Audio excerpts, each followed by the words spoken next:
My father-in-law handed me a glass of whiskey, fully expecting me to drink it, but something in his eyes made me pause. That kind of smile, too polite, too rehearsed, the kind that hides a plan. Something told me this wasn't just a toast, so I didn't drink. I smiled, excused myself to help in the kitchen. That's when I saw her, Margot, holding 2 fresh glasses of sangria. Not the whiskey Ronald had just given me. One already filled. The other she was just finishing. Then I saw her do it. A tiny vial. Clear. Unlabeled. She tipped a few drops into the second glass. Then slipped the vial into her purse. Like it never existed. She turned. Saw me. Smiled too quickly. This one's for you, she said. Special recipe for my favorite son-in-law. My hands didn't shake.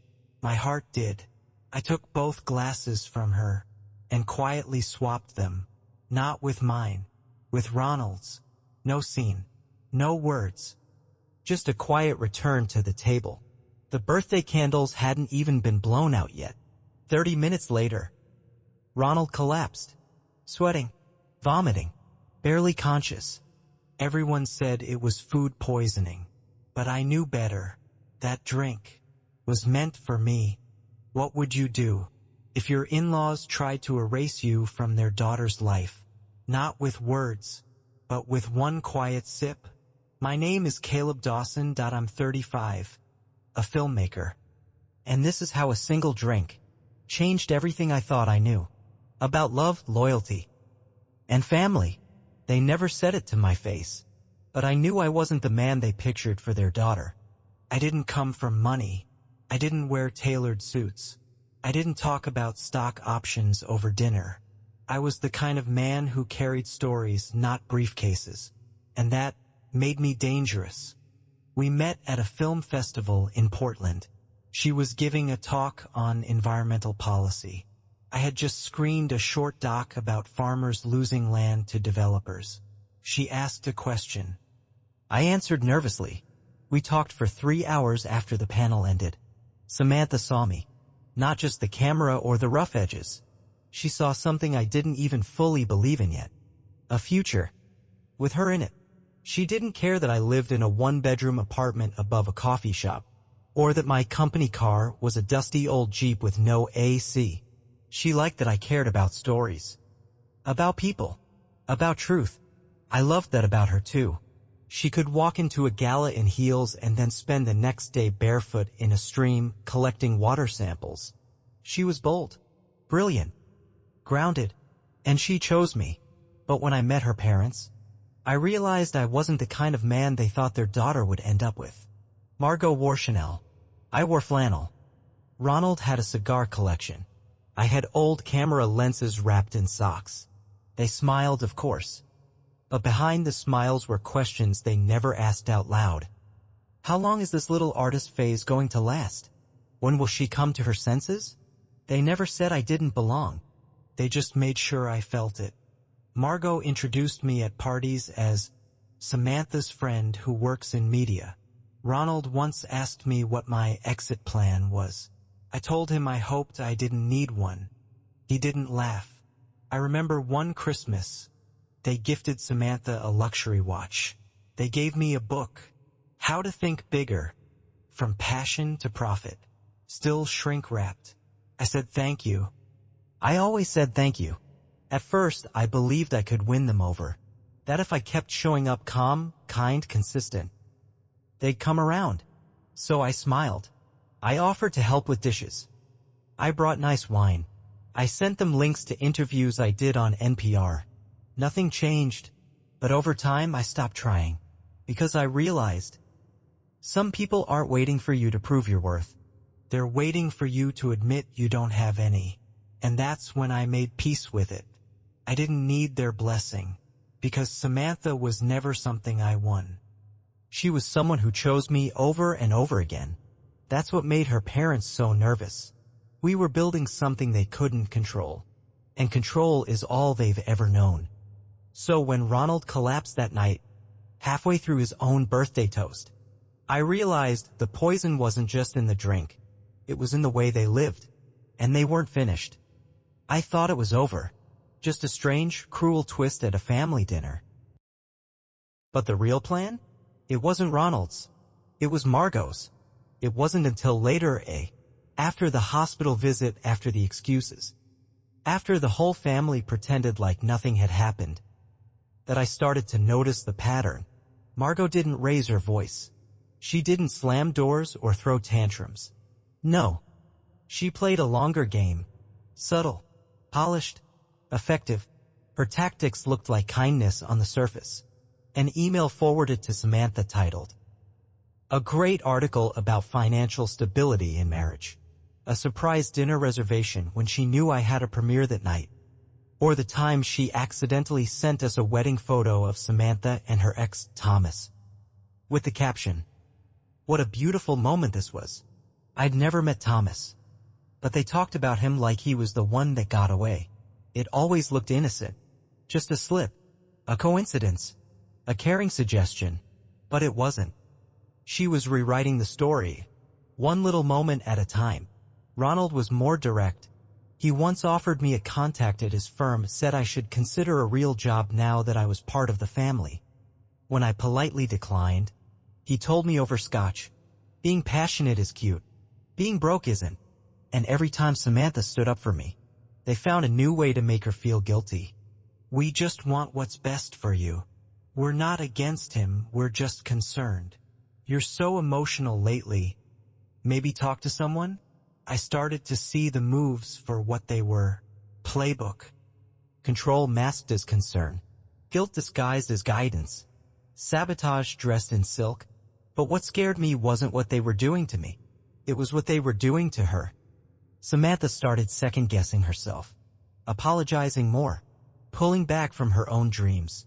Not because she didn't believe in them, but because the two people who raised her were quietly, consistently telling her she shouldn't. And that was the hardest part. Not the passive-aggressive comments, not the thinly veiled jabs, but watching the woman I love start shrinking to fit their version of her. Sometimes the most dangerous manipulation doesn't scream. It whispers. First, I told myself this was just how rich families work. Different priorities, different values. But deep down I knew this wasn't just cultural. It was calculated. And the deeper I looked, the clearer it became. They weren't just trying to push me out. They were trying to break her down, piece by piece. That's when I stopped trying to earn their respect and started paying closer attention. Because the night of the birthday dinner, I saw something I wasn't supposed to see. Something in the kitchen. Something that didn't make sense until it was almost too late. And what I found didn't just change the story. It changed the rules of the game. It started with a clink. Just a soft sound, glass against glass, coming from the kitchen while everyone else was laughing at the table. I had offered to help with dessert. Margot said no. Firm. But sweet. Relax, Caleb. Your family. But something about the way she said it. Too quick. Too polished. Too much like a line she'd practiced. So I got up anyway. Quietly. When I stepped into the kitchen, she didn't hear me right away. She was holding 2 glasses of sangria. Separate from the others. One already filled. The other she was just finishing. Then I saw her do it. A tiny vial. Clear. No label. She tipped a few drops into one of the glasses. Then slipped the vial back into her purse like it never existed. The air shifted. She turned. Saw me. For a moment her mask slipped. "Oh, Julian. I've got it. This one's for you. Special recipe for my favorite son-in-law." Her voice didn't shake, but her eyes did. I took the glasses from her hands, smiling. "Let me help." Looks heavy. Then I walked back to the table, heart pounding so loud it drowned out the conversation. Ronald was checking his phone. I set the glass down in front of him, and I waited. 30 minutes later, he collapsed. In the panic that followed, Margot was the perfect wife. Worried, gracious, in control. Must have been the shrimp. He hasn't been sleeping well. He'll be fine. Just a little episode. No one questioned her. Why would they? Margot Landry knew how to play a scene. But across the room, our eyes met, and in that brief second of silence, I saw the truth in her face. She hadn't made a mistake. She had made a decision. I didn't confront her. Not there. Not yet. I just sat down, ate a slice of cake I couldn't taste, and thought about the moment I saw her add those drops, and the moment she realized I'd seen. There are two kinds of power. The kind people chase, and the kind they protect at all costs. That night I saw the second kind. And I knew I wasn't just married into a wealthy family. I had married into a system of silence. So I did the only thing I could think of. I took the untouched glass, the one she had meant for me, and slipped it into my camera bag, just in case, because if I was right, I'd need proof. And if I was wrong, well, that was something I could live with. But what I found next proved I wasn't wrong, not even a little. The next morning, I stared at the glass on my kitchen counter. It looked ordinary, just a half-drunk sangria in a heavy crystal tumbler. Still cold, still dangerous. I had tucked it into my camera bag after the party, wrapped in a clean lens cloth like it was part of a kit, not a potential crime scene. I didn't sleep that night, just kept replaying her words. Special recipe for my favorite son-in-law. If I hadn't seen her, if I'd just trusted the moment, would I have even made it home? I called a friend, Jason, a former client, now a chemist at a toxicology lab. He owed me a favor. Didn't ask too many questions. Personal or professional, he asked. Family, I said. That was all he needed to know. I dropped the glass off the same day. Wrapped. Sealed. Anonymous. 3 days later, he called. Julian, there were benzodiazepines in that drink. Nothing lethal, but enough to make someone very sick. Sleepy. Disoriented. Possibly forget the whole evening. I stood in my living room holding the phone. The sun was streaming through the window. Samantha was upstairs folding laundry, humming, and I just stood there, staring at nothing. This was real. It wasn't a misunderstanding. It wasn't bad shrimp. It wasn't a dream. It was deliberate. I didn't tell Samantha. Not yet. I needed more than just proof in a vial. I needed to understand why. Because Margot didn't strike me as reckless. She was careful, controlled. And if she was willing to risk everything with something like that, it meant this went deeper than I thought. Sometimes truth doesn't free you. It forces you to act. So I started digging. Old pharmacy records, public databases, private whispers. I followed the trail like I would a story, carefully, patiently, one thread at a time. And what I found wasn't just about me. Margot had done this before, maybe not with drinks, but with people. At first, it was just a hunch. Something about Margot's precision didn't feel new. It felt rehearsed, practiced, like this wasn't the first time she'd played this game, just the first time someone saw it. So I started tracing backward, not through her emails or credit cards, but through people. People Samantha used to know, used to love, used to trust. Her college roommate, Bethany. We'd met once. She liked me. I called her carefully, cautiously. Caleb, she said. I'm glad you called. I never understood what really happened between Sam and Thomas. Thomas, the name I'd heard over and over again. Usually in passing, in half compliments. Thomas was always so driven. Thomas's family had a vineyard. Thomas got into Johns Hopkins. I'd never met him, never felt threatened, until now. So I reached out. He was quiet at first, guarded. But when I told him what had happened at the birthday dinner, his voice shifted. You know, he said, they told her I cheated, showed her emails, screenshots. They even got a girl to message her, pretending to be me. I tried to explain, But by then, it didn't matter. She didn't trust herself anymore. That's what they took from her. I hung up and just sat there. Not because I didn't believe him, but because now I could see it. Every accidental moment, every subtle doubt, every gentle nudge towards someone safer, someone better. And it hadn't started with me. There were others too. Old friends who disappeared from her life after family vacations. Co-workers she stopped seeing after her parents raised concerns. They never banned people outright. They just made them inconvenient. And over time, Samantha's world shrank. Piece by piece. Decision by decision. Until the only voices left were theirs. That's the thing about control. It doesn't always look like a cage. Sometimes it looks like protection. I started to understand, what Margot feared wasn't me. It was what I represented. A life she couldn't script. A story she couldn't rewrite. And now, with Samantha choosing me, Margot was losing control again, which meant she wouldn't stop. Not until I was gone. Not until Samantha doubted me. The same way she'd once doubted Thomas. And if that was the playbook, I needed a new strategy. Because this wasn't just about me anymore.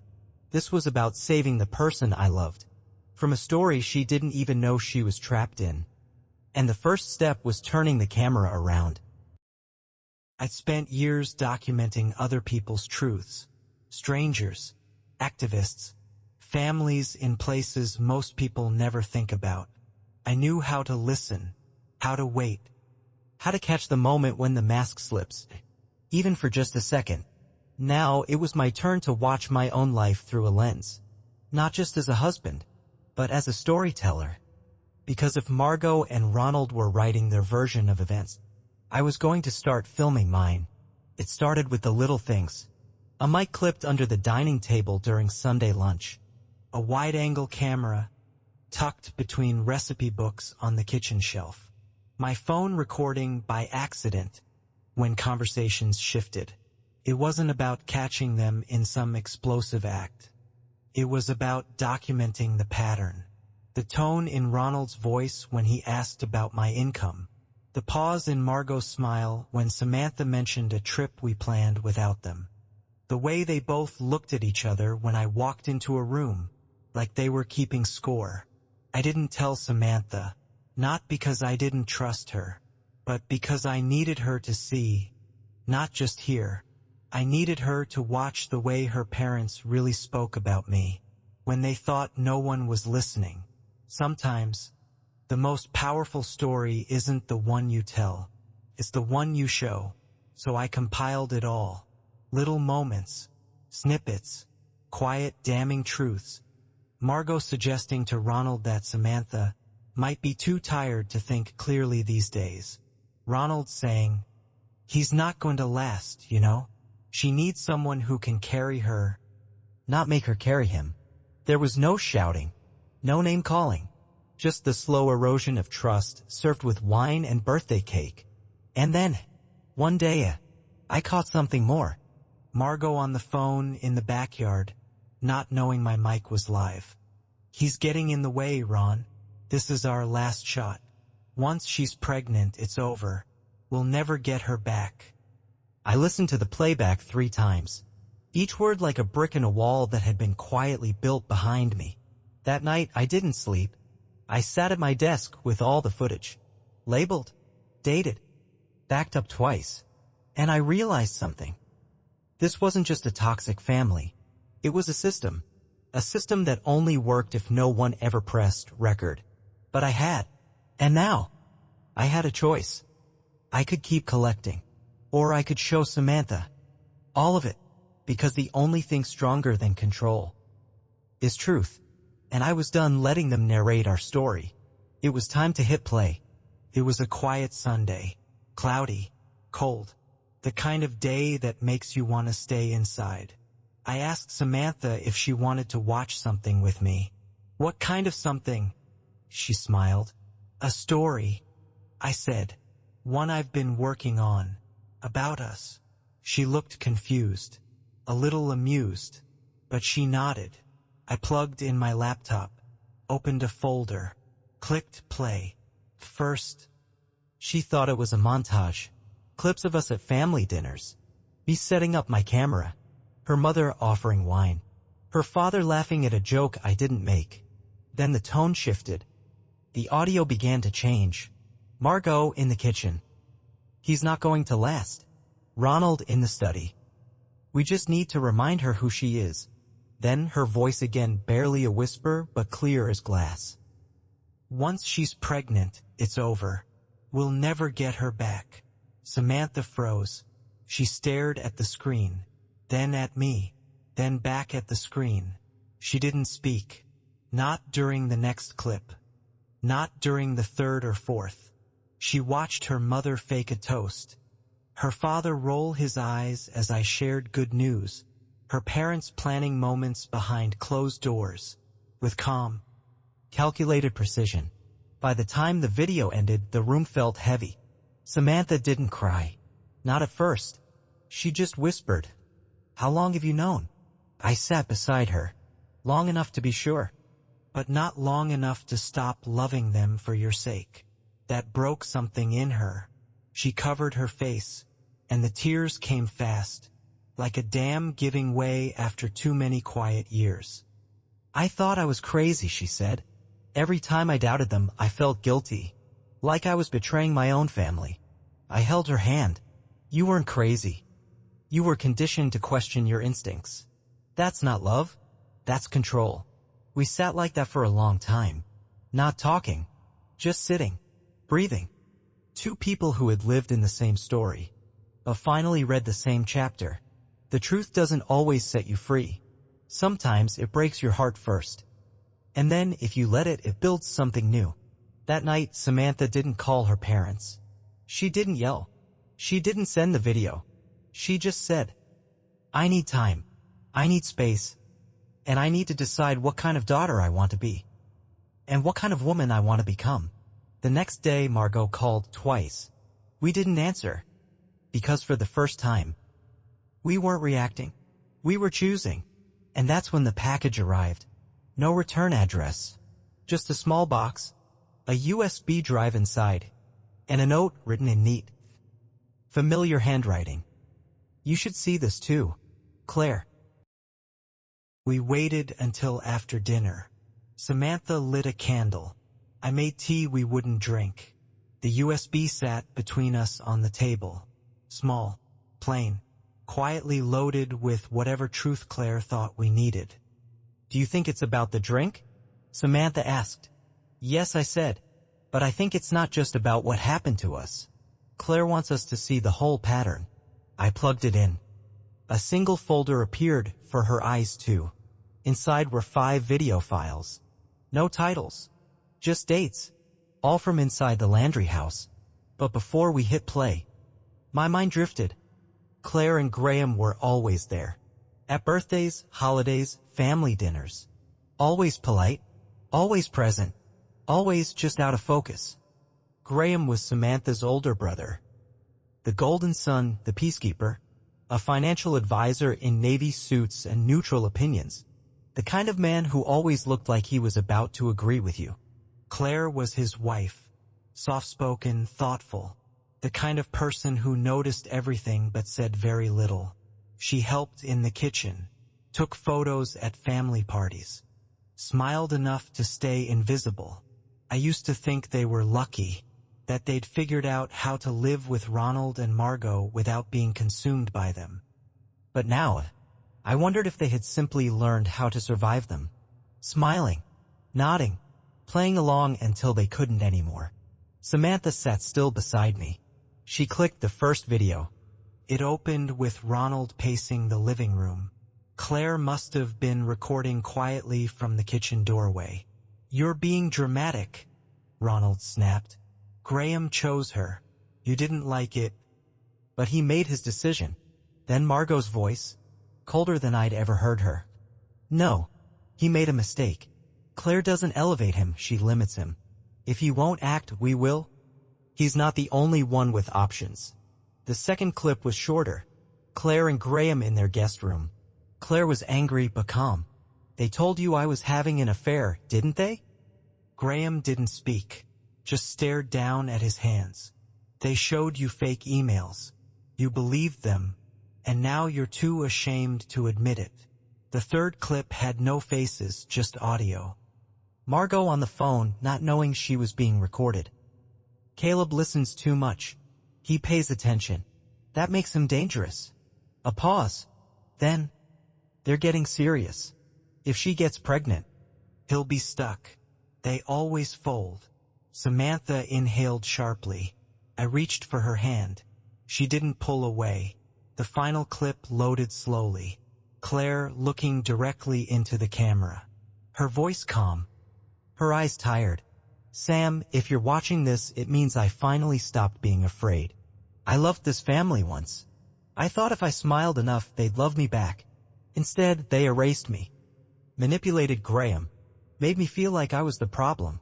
And now they're doing it to you. You're stronger than I was. You always have been. But even strong women fall when they're made to doubt themselves long enough. Don't let them write your story for you.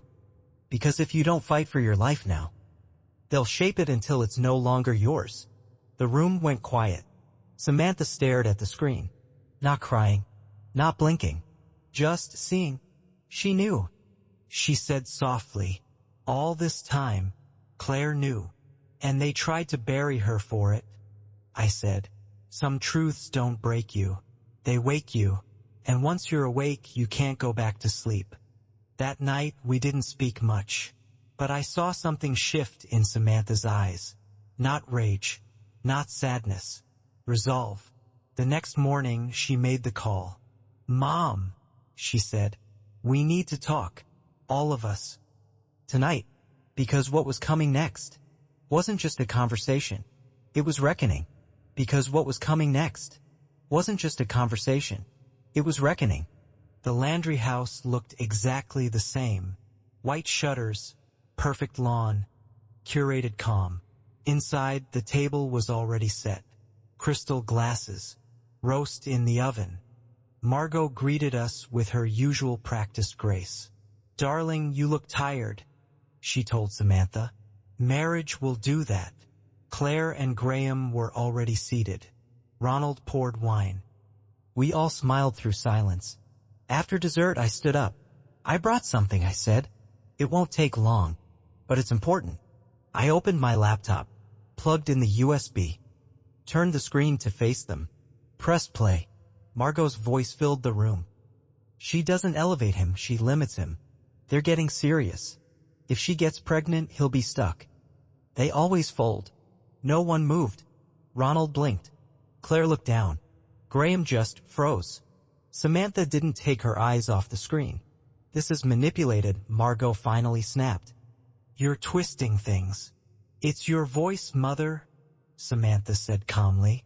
In your house. Saying exactly what you meant. The room shifted.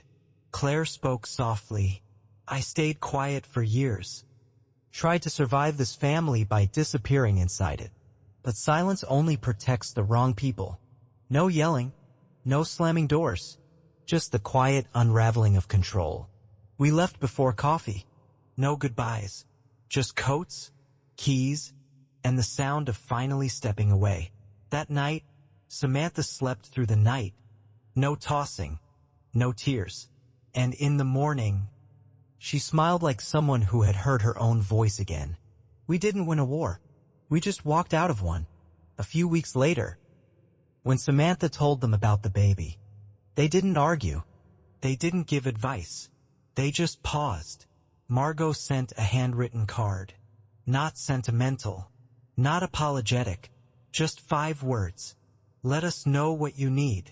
It wasn't forgiveness. It wasn't a reset. But it was the first time. They didn't try to rewrite the story. Truth didn't destroy our family. It revealed the one we were meant to build on our own terms. Have you ever had to choose between your truth and your peace? Tell me your story. I'm listening.